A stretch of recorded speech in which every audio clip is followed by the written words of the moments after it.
Just 3 years after Hurricane Katrina slammed ashore, New Orleans confronts a new threat, Gustav. If it hits the Gulf Coast, it will be the first storm to test the partially rebuilt levees and the city's hurricane preparedness. I order the National Guard to be ready to deploy tomorrow, 1,500 guardsmen as early as tomorrow to help in securing the city in the case that our citizens might have to evacuate their homes. In the case of an evacuation, we want people to know that their property will be safe. Levee experts and the Army Corps insist New Orleans is safer now than before Katrina flooded more than 80% of the city. But if residents have to evacuate, the city wants to be ready.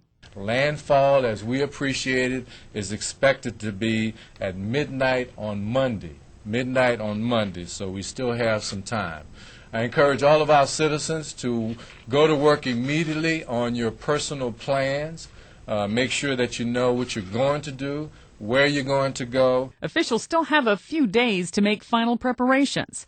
Forecasters are now saying the storm could arrive early next week as a Category 3 storm. It could hit anywhere from Florida to eastern Texas. All levels of government have spent a great deal of time preparing for what may be a significant storm affecting the state.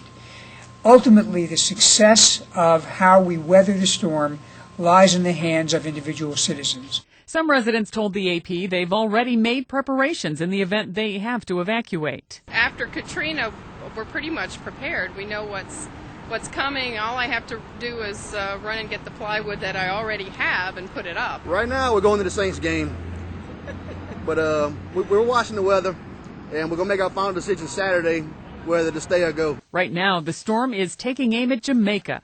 Residents, tourists, and oil workers fled before the island was hit with tropical storm force winds and heavy rain. Forecasters warn it could grow to a hurricane before slamming into Grand Cayman Friday.